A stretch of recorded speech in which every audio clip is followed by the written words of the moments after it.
오늘 우리에게 주신 하나님의 말씀은 구약성경 이사야서 40장 21절부터 31절까지 말씀입니다. 허락하신 말씀을 봉독하겠습니다. 너희가 알지 못하였느냐? 너희가 듣지 못하였느냐? 태초부터 너희에게 전하지 아니하였느냐? 땅의 기초가 창조될 때부터 너희가 깨닫지 못하였느냐? 그는 땅이 궁창에 앉으시나니 땅에 사는 사람들은 메뚜기 같으니라. 그가 하늘을 차일같이 펴셨으며 거주할 장막같이 치셨고 귀인들을 패하시며 세상의 사사들을 헛되게 하시나니 그들은 겨우 심기고 겨우 뿌려졌으며 그 줄기가 겨우 땅에 뿌리를 박자 곧 하나님이 입김을 부시니 그들은 말라 회오리 바람에 불려가는 초계 같도다. 고록하신 이가 이르시되 그런즉 너희가 나를 누구에게 비교하며 나와 그와 동등하게 하겠느냐 하시니라. 너희는 눈을 높이 들어 누가 이 모든 것을 창조하였나 보라. 주께서는 수요대로 만상을 이끌어내시고 그들의 모든 이름을 부르시나니 그의 권세가 크고 그의 능력이 강함으로 하나도 빠짐이 없느니라. 야곱 어찌하여 내가 말하며 이스라엘아 내가 이르기를 내 길은 여호와께 숨겨졌으며 내 송사는 내 하나님에게서 벗어난다 하느냐. 너는 알지 못하였느냐? 듣지 못하였느냐?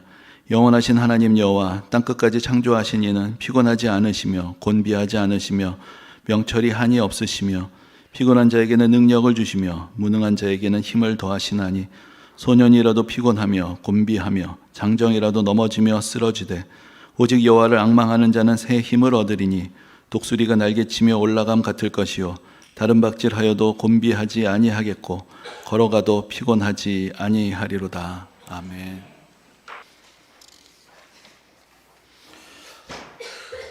어떤 사람이 시골 마을을 지나가다가 그 집 앞마당에 병아리 떼가 모여 있는 것을 보게 되었습니다.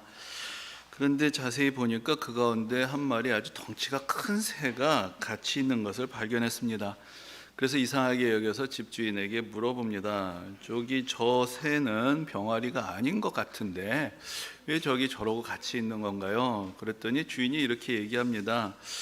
저 큰 새는 사실은 독수리 새끼인데 알에서 깨어날 때부터 병아리들과 같이 지내다 보니까 이제는 지가 무슨 병아리인 줄 알고 저러고 다니고 있다고 이제 그렇게 얘기를 합니다.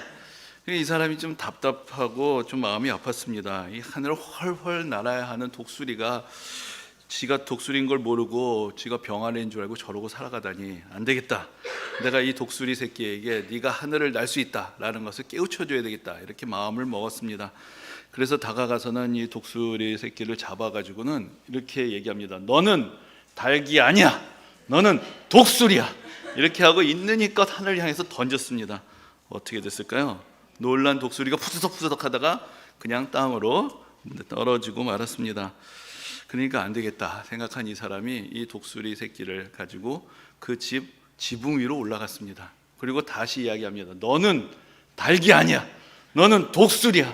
그렇게 하고 다시 있는 힘껏 하늘로 높이 던졌습니다. 어떻게 됐을까요? 독수리가 지가 살아보겠다고 막 이렇게 날개짓을 하다가 결국은 또 다시 땅에 떨어지고 말았습니다. 그래도 이 사람이 포기를 안 합니다. 저 집 앞마당에 보니까 저 높은 나무가 있는데 저희가 더 높은 거죠. 그러니까 또 그 독수리 새끼를 안고 그 나무를 타고 올라갑니다. 그 나무 꼭대기에서 다시 한번 이야기합니다. 너는 닭이 아니야. 너는 독수리야. 그리고 있는 힘껏 던졌습니다. 그러니까 이번에는 좀 어떻게 해보려고만 하는 것 같더니 결국 버티지 못하고 또 다시 땅으로 곤두박질 치고 맙니다. 안 되겠다라고 생각한 이 사람은 저기 보니까 저 동네 뒷산이 있는 것을 봅니다. 저기로 가야 되겠다. 그래가지고는 그 동네 그 언덕 위로 올라가서는 다시 한번 이야기합니다. 너는 닭이 아니야. 너는 독수리야 하고 있는 힘껏 하늘을 향해서 던졌습니다.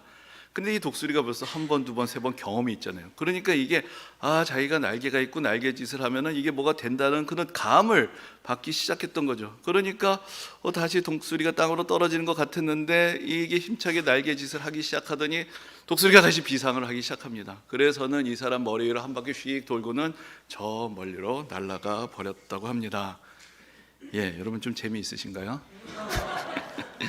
이 이야기는 제가 가끔 선교지에서 이제 설교를 할 기회가 있을 때 자주 사용하는 예화입니다. 이 언어의 장벽이 있을 때 뭔가 좀 메시지를 전하려면 액션이 좀 이 바디 랭귀지가 필요하지 않겠습니까? 그래서 있는 힘껏 모든 제스처를 다 해서 막 던지고 떨어지고 하다 보면 그래도 조금 소통이 되는 느낌이 들기 때문에 이제 이 이야기를 자주 사용을 합니다.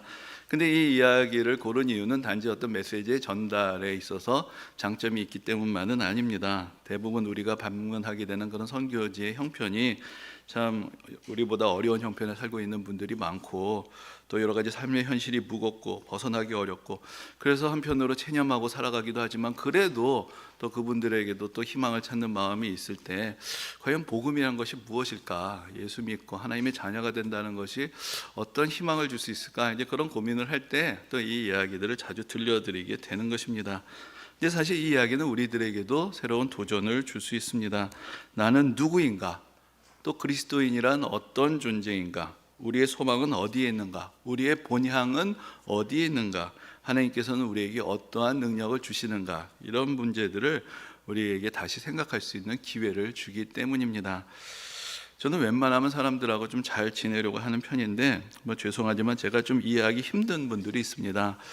뭔가 좀 냉소적인 사람들, 한다고 되겠어 하고 한 발을 쭉 빼는 그런 분들을 보면 좀 이해하기가 쉽지가 않습니다. 제가 생각하기에는 이게 되는지 아닌지 해봐야 알 수 있는데, 어떻게 해보지도 않고 되는지 아닌지를 알지라는 생각이 들기 때문입니다.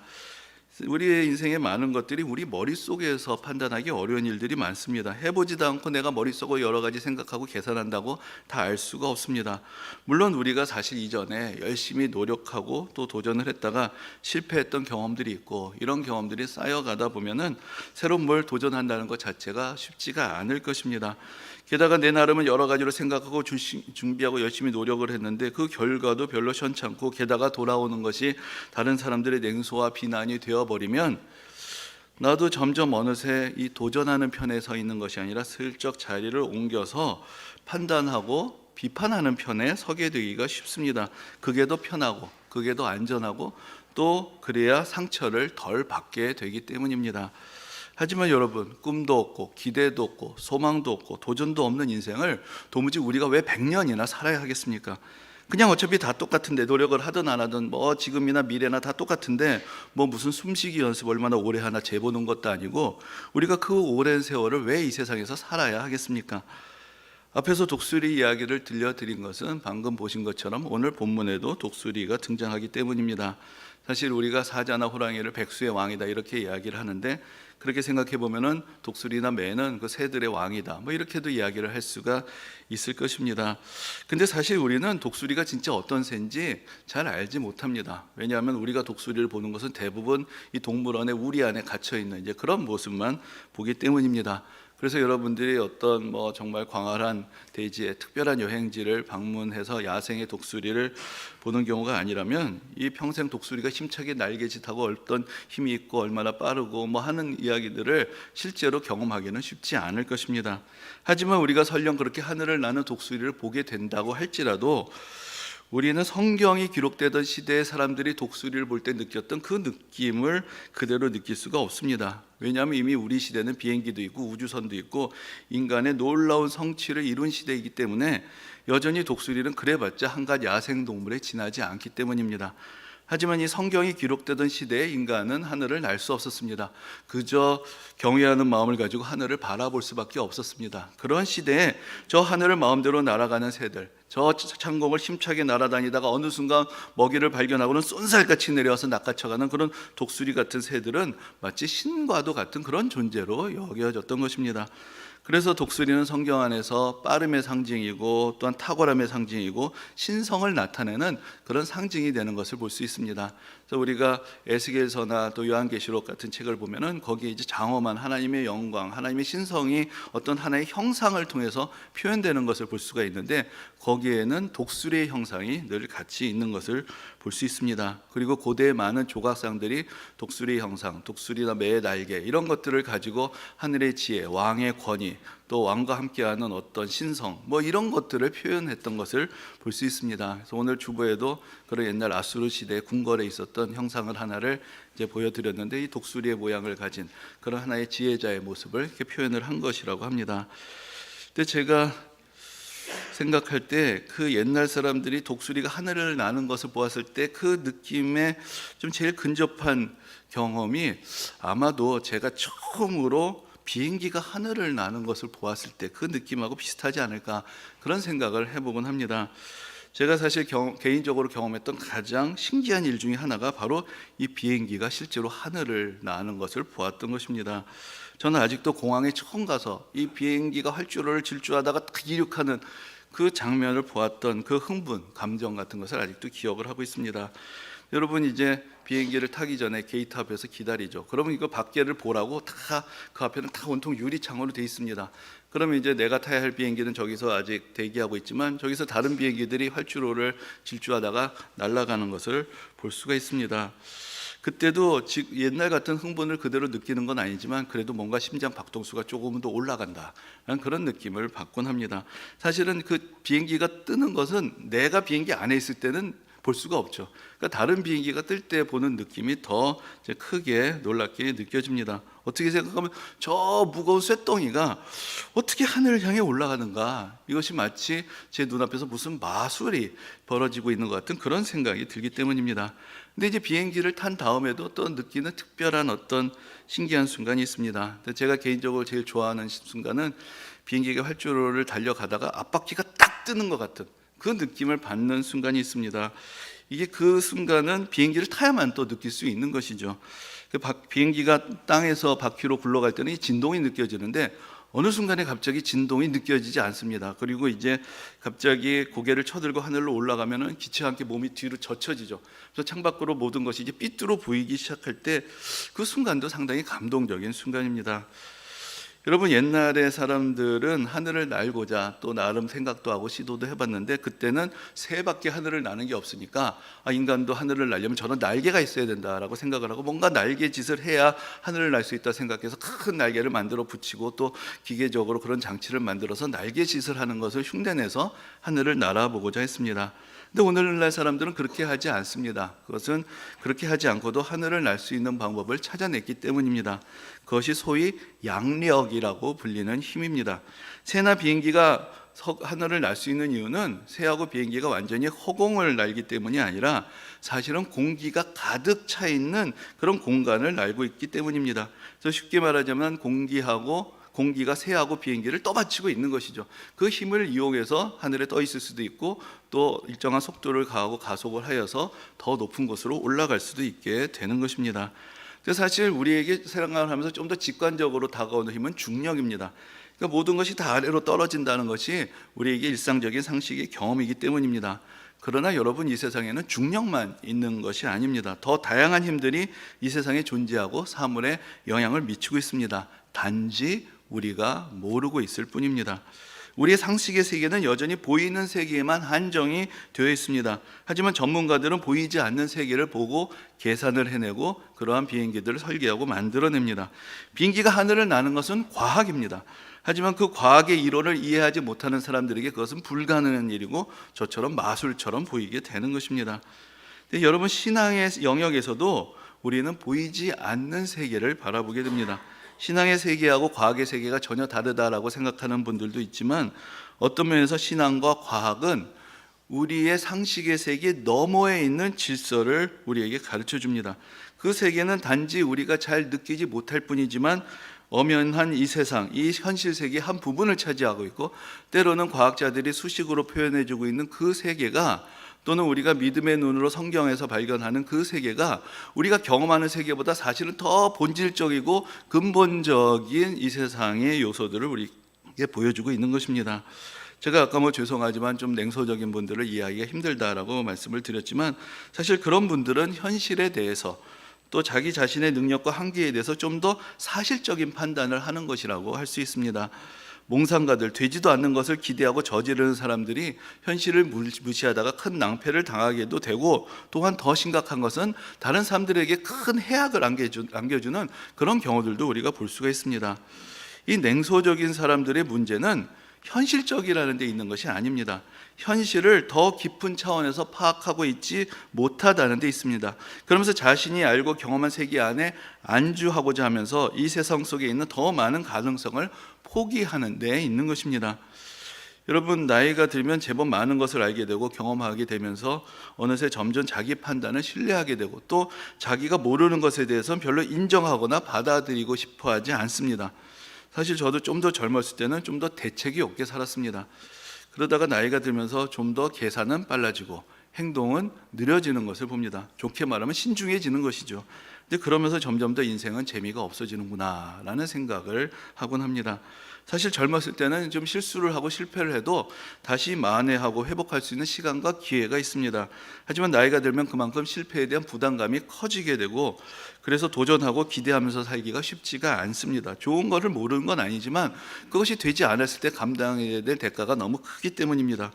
그리고 아무것도 내가 가진 것이 없을 때는 믿져야 본전이죠. 뭐든지 시도해 볼 수가 있지만 내가 조금이라도 가진 것, 성취한 것이 있게 되면은 이거라도 지키면서 사는 것이 더 낫다라는 생각을 하게 되기 쉽습니다. 그것은 당연할 것입니다. 물론 내가 가진 것을 소중하게 여기고 감사하면서 살아간다면 그것은 아주 좋은 일입니다. 그러나 현실에 만족하지도 못하면서, 그렇다고 도전도 하지 못하고 남들이 열심히 해보려고 하는 것 같고 딴지나 걸고 비웃고 있다면 그런 자세야말로 아주 심각하게 병이 들어있는 마음의 자세인 것입니다. 여러분, 우리가 냉소적이 되고 때로는 비관적이 되는 이유가 무엇일까요? 그것은 이 세상이 내 뜻대로 되지 않는다는 것, 내 의지와 능력이 그렇게 대단하지 못하다는 것, 이 세상의 현실이 만만하지 않다는 것에 대한 경험 때문일 것입니다. 그것은 다른 말로 하자면 이 세상에는 내 힘과 노력을 넘어서는 더 큰 다른 힘이 있고 때로 그 힘이 우리에게 적대적이라고 느껴지기 때문입니다. 그런데 만일 이 세상에 나보다 더 큰 힘이 있는데 그 힘이 우리에게 적대적인 것이 아니라 우리 편이라면, 그 힘과 능력을 우리가 의지해서 살아갈 수 있다면 우리 인생의 이야기는 전혀 달라지지 않겠습니까? 신앙이 없는 사람들은 이 반복되는 부정적인 경험 속에서 뭔가 막연하게 이 세상이 내 뜻대로 되는 것이 아니고 나보다 더 큰 힘이 작용한다는 것을 느끼지만 그 힘의 근원이 어디 있는지를 알지 못합니다. 그러나 우리가 예수를 믿는다는 것, 신앙을 가진다는 것, 그리스도인이 된다는 것은 그 힘의 근원이 어디에 있는지를 알게 되는 것입니다. 바로 모든 것을 지으시고 다스리시는 하나님께 이 세상의 모든 힘과 모든 능력의 근원이 있는 것입니다. 그래서 사도 바울이 로마서 8장에서 이렇게 고백합니다. 만일 하나님이 우리를 위하시면 누가 우리를 대적하리요? 여기 물론 만일이라는 단서가 붙어 있습니다. 그러나 바울은 고백합니다. 하나님이 우리 편이시라면, 이 모든 세상을 창조하시고 다스리시는 하나님이 우리 편이시라면 도무지 누가 우리를 대적하겠느냐라고 그렇게 말합니다. 여러분, 우리가 성경을 읽는 이유는 그 속에서 그저 이 세상에 체념하고 만족하도록 강요하는 어떤 강제적인 힐링의 메시지를 듣기 때문이 아닙니다. 우리는 성경 속에서 전능하신 하나님을 발견하고 그 전능하신 하나님이 우리를 사랑하신다라는 놀라운 메시지를 듣게 되고, 성경 속에서 하나님께 붙들림을 받은 사람들이 놀랍게 자기의 삶을 변화시키고 세상을 변화시켰던 그 이야기를 듣게 되기 때문에 우리는 오늘도 성경을 펼치고 성경 안에 있는 그 놀라운 세계로 들어가게 되는 것입니다. 우리가 새로운 도전을 할 수 있고 오늘과 다른 내일을 꿈꾸고 내 자신과 이 세상이 변화될 수 있다고 믿는 것은 내가 대단한 존재이거나 내가 이전에 그런 경험을 했기 때문이 아닙니다. 우리의 과거나 우리의 현재가 이 세상의 미래를 다 말해줄 수 없기 때문입니다. 나와 이 세상의 미래는 내 자신의 좁은 경험의 세계 안에 갇혀 있지 않고 전능하신 하나님의 손 안에 있기 때문입니다. 우리가 믿음을 가지고 미래를 바라보며 도전을 하는 것을 오늘 본문에서는 여호와를 앙망하는 것이라고 그렇게 표현하고 있습니다. 앙망한다는 것은 우러러보며 소망하는 것이고, 다른 말로 하면은 믿고 기다리는 것입니다. 나는 내가 할 수 없다는 것을 압니다. 절감하고 살아갑니다. 하지만 그대로 내 인생이 여기서 끝날 수 없다는 것도 알고 있습니다. 하나님께서 행하실 것입니다. 하나님께서 이루실 것입니다. 하나님께서 이 모든 일들을 능히 감당할 수 있게 하실 것입니다. 모든 것을 합력하여 선한 일을 이루실 것입니다. 나는 기다리고 나는 소망하고, 그래서 나는 오늘도 기도합니다. 나는 하나님을 의지하는 법을 배우고 그러면서 이 세상을 다시 소망으로 바라보는 법을 배워가고 있습니다. 믿음의 길은 무엇입니까? 나의 과거로부터 떠나서 하나님의 미래 안으로 들어가는 것, 그것이 바로 믿음의 길에 이르는 것입니다. 오늘 본문은 그저 모든 것이 다 잘 될 거라고, 예수만 믿으면 다 형통한다고, 하나님이 함께 하시면 대단한 성공을 주신다고 그렇게 약속하는 말씀이 아닙니다. 이 말씀이 선포될 때 이미 자신들이 하나님의 백성이라고 믿고 있던 이 이스라엘 백성들은 엄청난 좌절을 경험했습니다. 그들의 모든 삶이 다 허물어지고 그들의 삶의 자리로부터 뿌리채 뽑혀서 저기 바빌론이라는 낯선 땅으로 포로로 끌려가게 되는 그런 끔찍한 경험을 수십 년을 하며 살았습니다. 이제는 다 끝장이 난 것 같았습니다. 그렇게 사실 아수르와 바빌론과 페르시아와 애국과 그 고대의 그 대제국들에 의해서 역사 속에서 사라져버린 수많은 민족들이 있습니다. 그런데 이렇게 낙심하고 자포자기했던 한 민족에게 하나님께서 다시 선지자를 보내십니다. 그리고 다시 그들에게 하나님의 말씀을 들려주십니다. 오늘 본문의 뒷부분을 다시 한번 읽어드리겠습니다. 너는 알지 못하였느냐, 듣지 못하였느냐, 영원하신 하나님 여호와 땅끝까지 창조하신 이는 피곤하지 않으시며 곤비하지 않으시며 명철이 한이 없으시며 피곤한 자에게는 능력을 주시며 무능한 자에게는 힘을 더하시나니 소년이라도 피곤하며 곤비하며 장정이라도 넘어지며 쓰러지되 오직 여호와를 앙망하는 자는 새 힘을 얻으리니 독수리가 날개치며 올라감 같을 것이요 다른 박질하여도 곤비하지 아니하겠고 걸어가도 피곤하지 아니하리로다. 오늘 본문에서 말씀합니다. 소년도 피곤해하고 장정도 넘어집니다. 자기가 젊고 자기가 힘이 있다고 해서 헤쳐나갈 수 있는 그런 인생이 아닙니다. 이미 이 백성들은 그것을 절실하게 경험을 했고 그래서 삶의 밑바닥까지 내려갔습니다. 그런데 이것이 모든 이야기의 전부가 아니고 모든 이야기의 끝이 아니었습니다. 이제부터 정말로 놀라운 일들이 시작이 될 것입니다. 이 모든 일들은 하나님께서 하나님의 권능을 보여주시고 전적으로 이 백성들이 하나님을 의지하게 하시기 위한 준비의 과정이었을 뿐입니다. 여러분, 우리 속담에 하나를 들으면 열을 안다라는 말이 있습니다. 여러분, 이게 무슨 뜻입니까? 이 세상이란 다 뻔해서 내가 한 가지만 알게 되면 나머지는 다 알 수 있다라는 그런 뜻입니까? 아닙니다.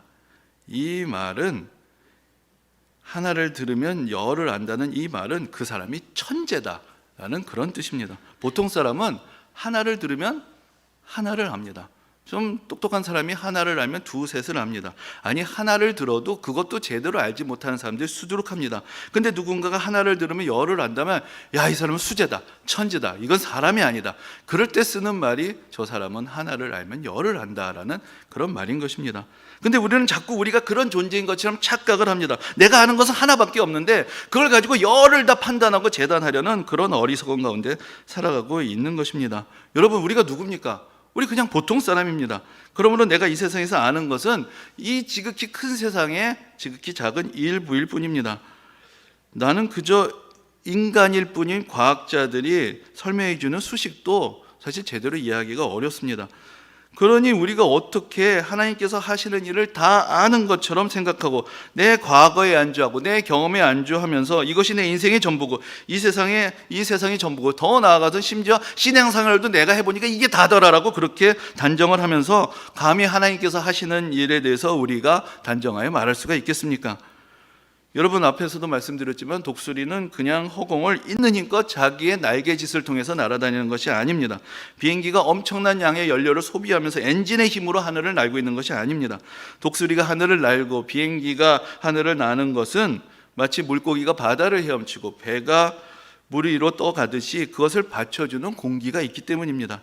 우리 인생에도 보이지 않게 우리를 받쳐주시는 하나님의 은혜의 손길이 있습니다. 우리가 하나님의 은혜의 손에 붙들림을 받으면 우리도 하늘을 날 수 있습니다. 우리도 우리의 모든 과거의 족쇄를 끊고 실패와 무능의 경험을 벗어나서 새로운 삶을 시작할 수 있는 것입니다.